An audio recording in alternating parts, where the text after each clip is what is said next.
Let's look at some more remarks from Seneca in De Vita Beata on the Happy Life in this nifty Oxford World's Classics edition. At the moment, we are on page 93. Seneca says what is, I think, a very good statement of Stoic ethics. He says, "You are mistaken when you ask what my reason is for seeking virtue." Why should we try to be virtuous? Is it going to make us happy? Seneca imagines an interlocutor asking, and he replies, this is the wrong question. You are mistaken when you ask what my reason is for seeking virtue. For you are seeking something beyond what is in its highest form. You ask what I seek from virtue? Virtue herself. For she has nothing better. She is herself her own reward. Virtue is its own reward. This is as succinct a statement of Stoicism, I think, as you could come up with. Virtue is its own reward. Seneca elaborates. I think he's drawing from Epicureanism here for his objectors. Now, Seneca will, and I'm pretty sure we'll come to it eventually in this series, Seneca is going to say some nice things about Epicurus. In fact, we might get to them in this very video. He's going to say some nice things about Epicurus himself, but he's highly critical of many followers of Epicurus. Epicurus praised virtue as necessary for happiness. Many of his followers tended to just take what Epicurus said about pleasure being the purpose of life, and then they ran with that, and they neglected what Epicurus said about putting pleasure within natural limits, and about using virtue as the necessary means to get to pleasure. But pleasure, well, that's not the point. Virtue is its own reward. Seneca will explain pages 92, 90, make that 93, 94 of this edition. Seneca will explain that when we pursue pleasure, we won't really get it, and we won't get virtue either. But if we pursue virtue, we will get it. Virtue is something that is within our control. And here's another succinct statement of Stoicism. Not Seneca's words, but my own, unfortunately. Stoicism is the philosophy. Stoicism is the philosophy that says that you should seek only that which is within your own control, and that is virtue. That's it. That's the point of life. That's all.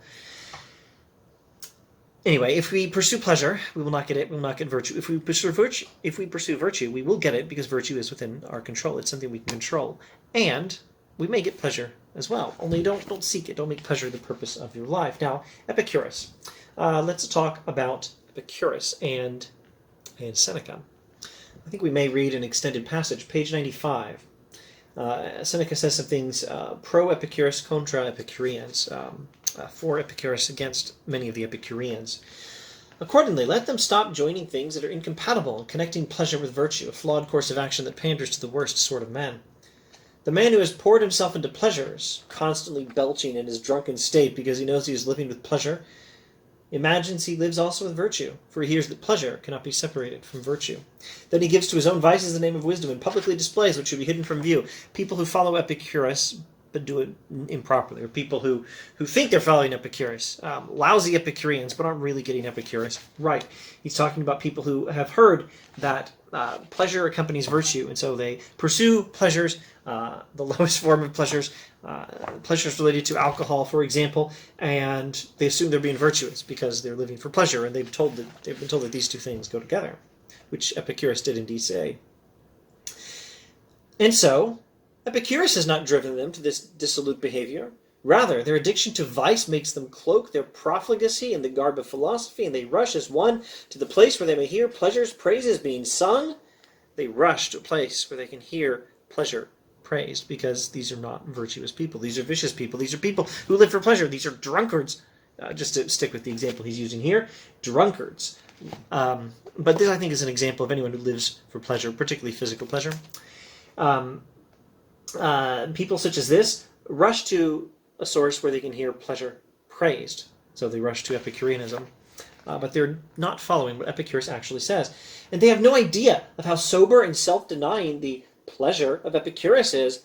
For so I am entirely convinced it is, but they fly to the name itself, seeking a measure of justification and concealment for their base urges. Therefore, they lose the single good that remained to them in their wicked state, a sense of shame at doing wrong. Shame at their bad behavior.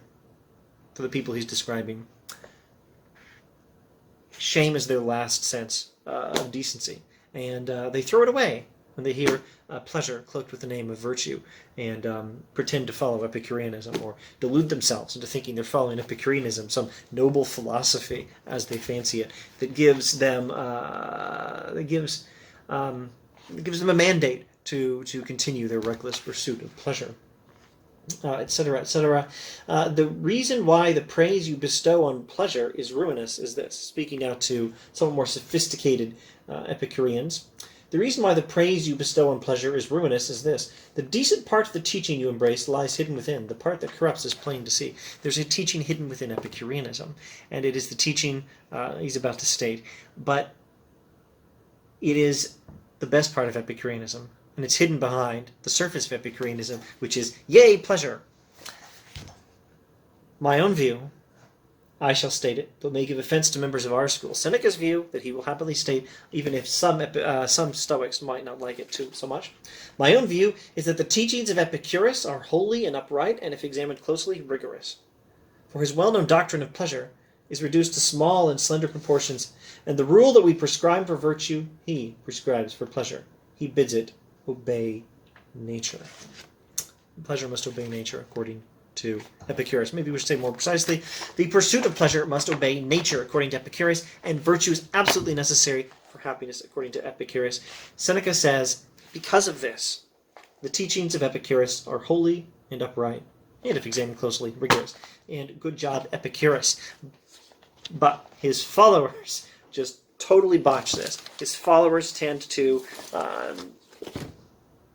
follow the surface of Epicureanism, where the praise of pleasure as the purpose of life is on the surface and simple, and they follow that and ignore the true and holy teaching of Epicureanism, and that's bad. But Epicurus' teachings were upright and holy. Okay, so that's Seneca's praise of Epicurus himself while criticizing Epicurus' followers. More from Seneca's De Vita Beata on the Happy Life next time. See you then. Thanks for watching.